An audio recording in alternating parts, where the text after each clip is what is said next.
யார் பிரதமரா வரப்போறாங்களோ எதிர்பார்த்து காத்து கிடக்க பத்திக்கிட்டு எரிஞ்சிருக்கு நம்ம பிரதமர் அலுவலகம். அந்த அலுவலக நாற்காலியை பிடிக்கிறதுக்கு போட்டா போட்டி வடக்கத்தி பக்கம் களை கட்டி போய் இருக்குது. பரபரப்பான பரப்புரை, பறந்து பறந்து பரப்புரை, பரப்புரையில் தாக்குதல், கருத்து மோதல், கைகலப்புன்னு 7ஆம் 8ஆம் 9ஆம் கட்ட தேர்தல் சூடு உச்சி மண்டைய பொளந்து கட்டிக்கிட்டு இருக்கு. அதுல குளிர்ச்சியா எதமா 4-5 செய்தி கிடைக்க சூடு பறக்க கொண்டு வந்திருக்கோம் பாருங்க.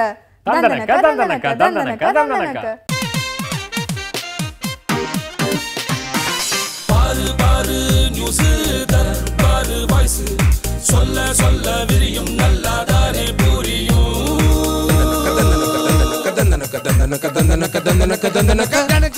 பலருக்கு தெரியா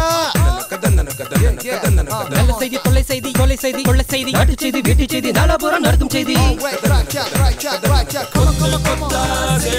கொத்தமல்லி வாசம் என்ன கேடு ஏது நீ பாரு. தேர்தல் தேர்தல் தேர்தல், கட்டம் கட்டமா தேர்தல், மோடி சோனியா போட்டியிடும் தொகுதிகளில் தேர்தல். 7ஆம் கட்ட தேர்தலுக்கு உச்ச கட்ட பாதுகாப்பு பட்டியல். இது பட்டியல், இறுதி வேட்பாளர் பட்டியல். வாரணாசி தொகுதியில் நரேந்திர மோடி, அரவிந்த் கெஜ்ரிவால் மொத்தம் 42 வேட்பாளர்கள் போட்டி. சூடு பறகுதுவா பரப்புரை. பரப்புரையில் பரபரப்பு, தாக்குதல் தாக்குதல், வாரணாசியில் தாக்குதல். இசை நிகழ்ச்சி மூலம் பரப்புரை செய்த ஆம் ஆத்மி மீது தாக்குதல். காயமடைந்த தொண்டர்கள் பாஜக மீது புகார். சந்திப்பு சந்திப்பு, கருணாநிதியுடன் சந்திப்பு, காதர் மொய்தீன் சந்திப்பு.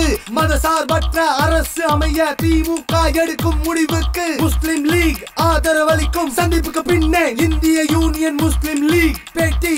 மதச்சார்பில்லாத ஆட்சி மத்தியில் வர வேண்டும் என்ற மன திட்பத்தோடு ஜனநாயக முற்போக்கு கூட்டணி தலைவர் கலைஞர் அவர்களுடைய அறிவுரையும் ஆலோசனையும் கேட்டு பெரும்பாலான மெஜாரிட்டியான மக்கள் வாக்களித்திருக்கிறார்கள்.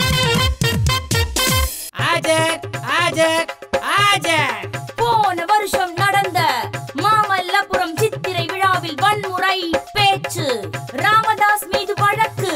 வழக்கில் நடக்கும் விசாரணைக்காக செங்கல்பட்டு வந்த ராமதாஸ் நீதிமன்றத்தில் ஆஜர். பெட்டி கேஸ் என்று சொல்வார்கள். இந்த வழக்குகள்லாம் அங்கே போய் கண்டிஷன் கையெழுத்து போடுவது என்பது, இதையெல்லாம் நீதித்துறை இந்த சட்டங்கள் மாற்றப்பட வேண்டும், திருத்தங்கள் செய்யப்பட வேண்டும் என்பது என்னுடைய, இது எனக்காக நான் சொல்லவில்லை, பொதுவாக சொல்லுகிறேன். ஆஜர் ஆஜர் ஆஜர். சொத்து குவிப்பு வழக்கில் முன்னாள் அமைச்சர் பொன்முடி விழுப்புரம் நீதிமன்றத்தில் மனைவியுடன் ஆஜர். முன்னாள் அமைச்சர் ஏவா வேலு திருவண்ணாமலையில் ஆஜர். ஆஜர் ஆஜர் ஆஜர்.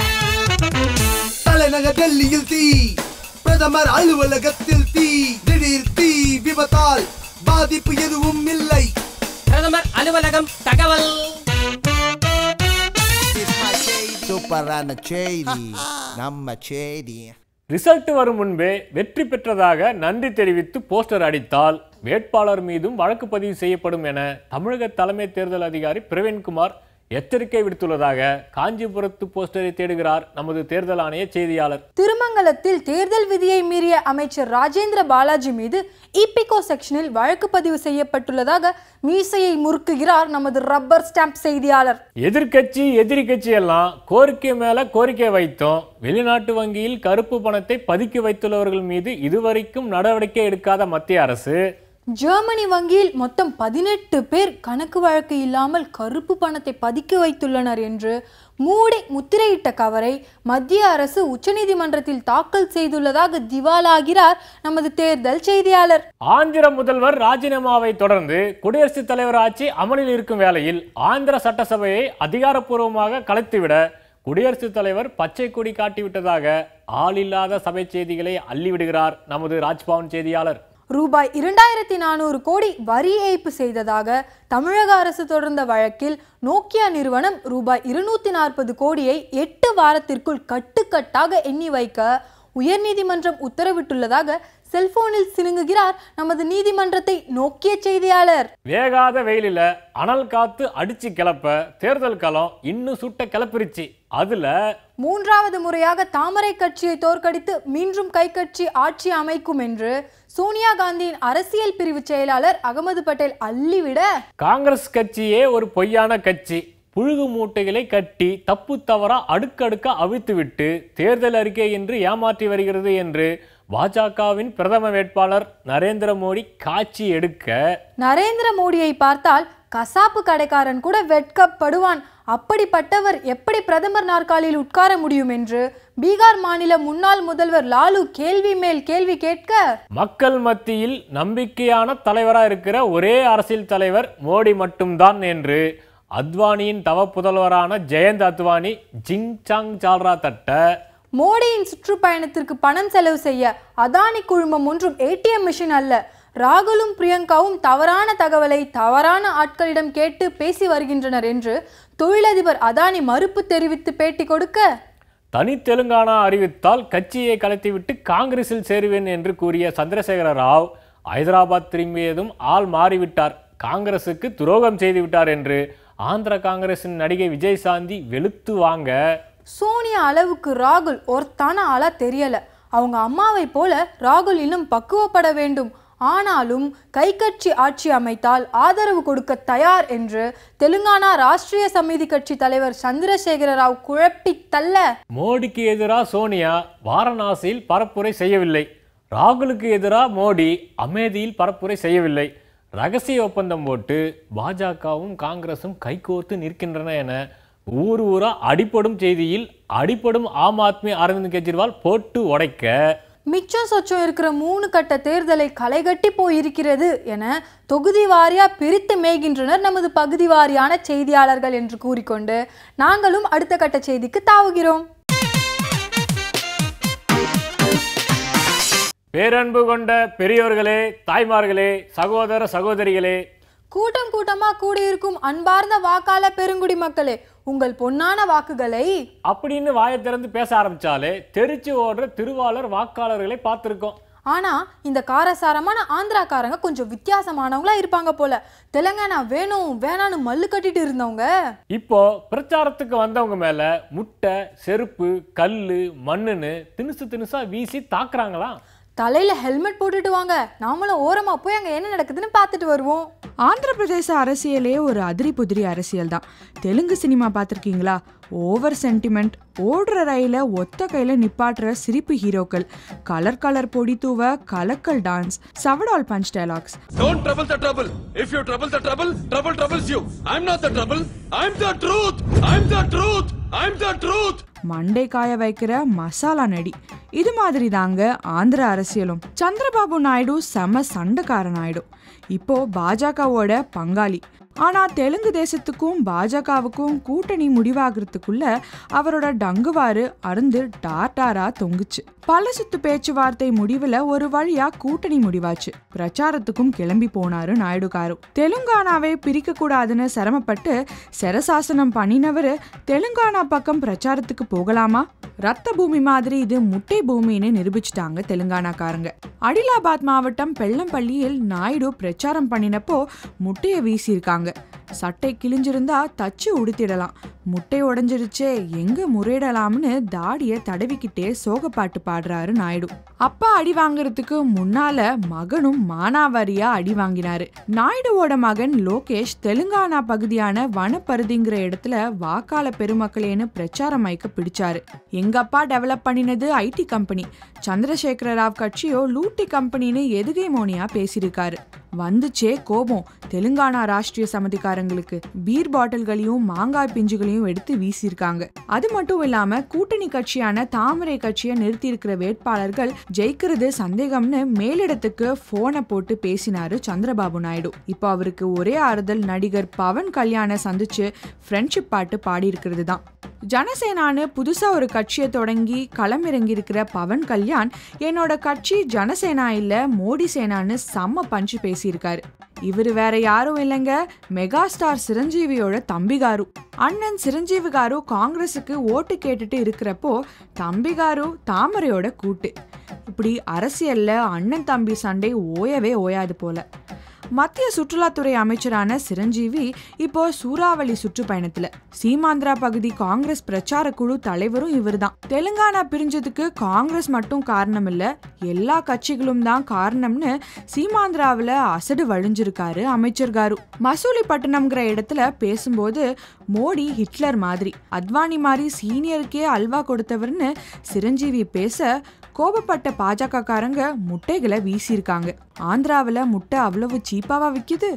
ஊழல் வழக்குல சிக்கி ஜெயில களி சாப்பிட்ட ஜெகன்மோகனோட கட்சி YSR காங்கிரஸ் இப்போ அணியே வேணாம்னு தனியா நிக்கிறாங்க.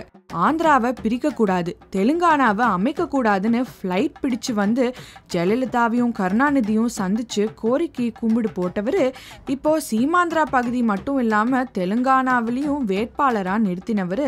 ராகுல் காந்திய பிரதமர் ஆக்கணும்னு சதி பண்ணி சோனியா ஆந்திராவை உடைச்சிட்டாங்கன்னு அனல் பறக்க பிரச்சாரம் பண்ணிட்டு இருக்காரு.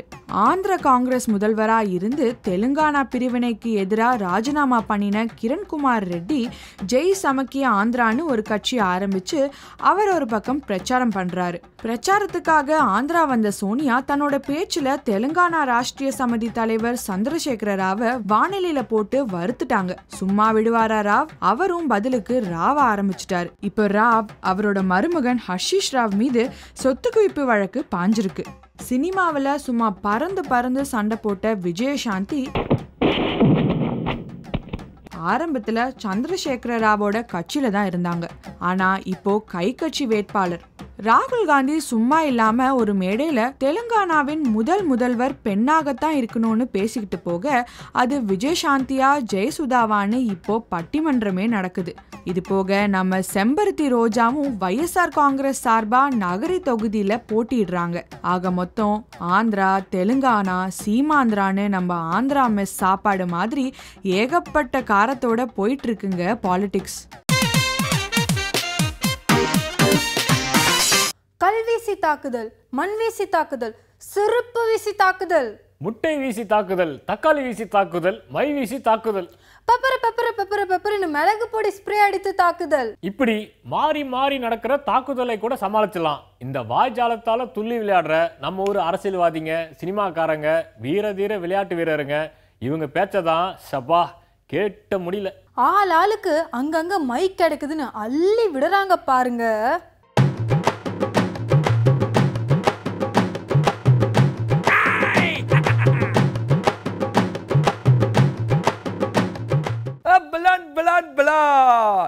நரேந்திர மோடியும் நம்ம சூப்பர் ஸ்டார் ரஜினிகாந்தும் மிக நெருங்கிய நண்பர்களுங்க. எங்களோட குடும்பத்தில் ஒருத்தராக தான் அவரை பார்த்துட்டு இருக்கோம். அது மட்டும் இல்லைங்க, நம்ம சூப்பர் ஸ்டாருக்கு உடல்நிலை சரியில்லை அப்படின்னு தெரிஞ்ச உடனே மனுஷன் துடிதுடிச்சு போயிட்டார். நேராக வந்து இல்லை பார்த்துட்டு போனார். அவ்வளோ ஒரு நட்பு ரெண்டு பேத்துக்குள்ளேயும். அது மட்டும் இல்லைங்க, அவர் இப்போ எங்கள் வீட்டுக்கே நேரில் வந்து எங்கள் எல்லாத்தையும் சந்திச்சதில் எங்களை ரொம்ப பெருமைப்படுத்திட்டார் அவர். அப்படி சொல்லுங்க பலூனா அப்படின்னு நான் சொல்லிங்க. ராதா ரஜினிகாந்த் பூவு பூவு பூவு, முல்லைப்பூ, மல்லிப்பூ, ஜாதிப்பூ, அம்மா பூ வாங்கலையோ பூவு. கமல் சாருக்கு ஃபிலிம் இண்டஸ்ட்ரியில் தெரியாத விஷயமே கிடையாது. ஆனாலும் அவரை வச்சு படம் பண்ணணும் அப்படின்றது எல்லாருக்குமே ஆசை தான். அந்த மாதிரி நானும் ஆசை தான் படுறேன். ஆனால் அவர்கிட்ட போகணும் அப்படின்னா ஒரு ஸ்ட்ராங்கான ஸ்கிரிப்ட் வேணும்ல. அதனால தான் கொஞ்சம் டைம் எடுக்குது. அவர்கிட்ட போகும்போது ஒரு சூப்பரான ஒரு ஸ்கிரிப்டோட தான் அவர்கிட்ட போய் சொல்லுவேன். ஏன்னா அப்போ தான் அவர் கேட்குற கேள்விக்கு பதிலாவது சொல்ல முடியும்ல. எப்படி நம்ம ஐடியா பூவு பூவு பூவு, அம்மா பூ வாங்கலையோ பூவு. அட இப்படி சொன்னது யாருன்னு கேட்குறீங்களா? வேற யாரு? பஞ்ச் டைலாக்லாம் வச்சு படம் எடுப்பாரு நம்ம இயக்குனர் ஹரி. அவர் தான் சொன்னாரு பூவு பூவு பூவு. இந்த பத்மநாத சுவாமி திருக்கோயிலை வந்து தணிக்கை பண்ணுற பொறுப்பு வந்து எங்கிட்ட கொடுத்துருக்காங்க. அதை நினைக்கும்போது வந்து ரொம்ப பெருமையாக இருக்குது. அது மட்டும் இல்லை, அது ரொம்ப கஷ்டமான வேலை அப்படிங்கிறது எனக்கும் தெரியும். எல்லாரும் அதை எங்கிட்ட சொல்கிறாங்க. பட் ஆனால் இந்த கஷ்டமான வேலையை கூட திறமையாக, நேர்மையாக, சரியாக செஞ்சு முடிப்பேங்க. அது எனக்கு நம்பிக்கை இருக்குது. நான் செஞ்சு காட்ட தான் போகிறேன். அதை நீங்களாம் பார்க்க தான் போகிறீங்க. அண்ணாச்சி, எப்படி சரியாக செஞ்சு நல்ல பேர் எடுப்பேன்னு சொன்னது நான் இல்லைங்க. முன்னாள் தலைமை கணக்கு தணிக்கை அதிகாரி இருக்காங்களா, இந்த வினோத் ராய் அவங்க. அவங்க தான் அமேதி தொகுதியில் போட்டியிடும் ஆம் ஆத்மி கட்சியோட வேட்பாளர் குமார் விஸ்வாஸ். நீங்கள் எப்போ வேணால் போய் சந்திக்கலாங்க, உங்கள் குறைகளை சொல்லலாம். ரொம்ப எளிமையானவர். அவர் மட்டும் இல்லைங்க, இந்தியா பூராமே எங்கள் வேட்பாளரை பூரா நாங்கள் அப்படித்தான் நிறுத்திக்கிறோம். யார் வேணாலும் போய் கதவை தட்டினா உடனே பார்க்குற மாதிரியான வேட்பாளரை தான் நாங்கள் நிறுத்திக்கிறோம். ஆனால் இதே மாதிரி போய் நீங்கள் ராகுல் காந்தி பார்க்க முடியுமா? சொல்லுங்க பார்க்கலாம், பார்க்க முடியுமான்னு. கேட்டுக்குள்ளேயே போக முடியாதுங்க. அது மாதிரி ஆளுங்க அவங்க. அதனால் ரொம்ப எளிமையாக இருக்கிற எங்களை வெற்றி பெற செய்யுங்க. கண்டிப்பாக உங்களுக்காக உழைக்க காத்துட்டு இருக்குங்க நாங்கள். ஆமாங்க, இப்படி காத்துட்டு இருக்கோன்னு சொன்னது நான் இல்லைங்க, அரவிந்த் கெஜ்ரிவால். ஐசைஸ் பாலைஸ் கப்பைஸ் குச்சாய்ஸ். நம்ம தமிழ் சினிமாவில் மிகச்சிறந்த படைப்பாளிகளாக இருந்த இயக்குனர்கள் எல்லாருமே சில பேர்லாம் அப்படியே வழி தவறி போயிட்டாங்க. என்னன்னா தான் சொல்ல வந்த கொள்கைகளெல்லாம் வந்து சமரசப்படுத்திக்கிட்டு இன்னைக்கு இருக்க நிலவரப்படி படம்லாம் எடுத்ததுனால அவங்களுக்கு பேர் புகழ் பணம் எல்லாமே கிடச்சிது. நான் தனிப்பட்ட முறையில் யார் ஒருத்தரையும் குறிப்பிட்டு சொல்லுங்க, நான் பொதுவாக தான் சொல்கிறேன். ஆனால் பாருங்க, இந்த மாதிரி தன்னோட கொள்கைகளை எந்த இடத்துலையுமே சமரசம் பண்ணாத ஒரே ஒரு டைரக்டர் யாருன்னா நம்ம பாலு மகேந்திரா சார் தான். என்ன அவரோட படங்களோட அருமை எல்லாமே அவரோட மறைவுக்கு பின்னாடி தான் எல்லாருக்கும் புரிய ஆரம்பிக்குது. என்னத்த சொல்ல ஐசைஸ். இந்த மாதிரி பாலு மகேந்திரா சாரை பற்றி பாட்டு பண்ணது நான் இல்லைங்க, இசைஞானி இளையராஜா சார். ஐசைஸ் பாலைஸ் கப்பைஸ் குச்சாய்ஸ். முதல் கட்டம் ஓவர், இப்போ இரண்டாம் கட்டம் ஓவர், இப்போ மூன்றாம் கட்டம் ஓவர், இப்போ 4, 5, 6 கட்டம் ஓவர், இப்போ இப்படி ஒவ்வொரு கட்டமா தேர்தல் முடிய கருத்து கணிப்பு சொல்றதுக்கு, வெற்றி தோல்வி கணிக்கிறதுக்கு ஆளாளுக்கு அடிச்சு பிடிச்சி கிளம்புனாங்க. இப்பெல்லாம் வாயை திறக்க கூடாது, கொஞ்சம் பொறுங்கன்னு தேதி குறிச்சிருக்கு நம்ம தேர்தல் ஆணையம். அதாங்க இன்றைய கேலி சித்திரம். காட்டுறோம்.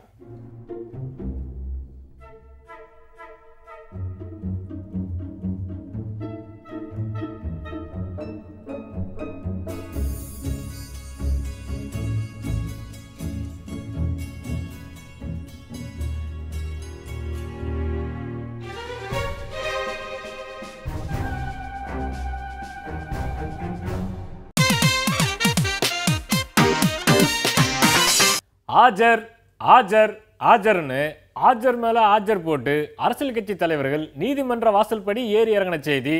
கட்டம் கட்டமா நடக்கிற தேர்தலுக்கு திட்டம் போட்டு செயல்படுற அரசியல் கட்சிக்காரங்க செய்தி.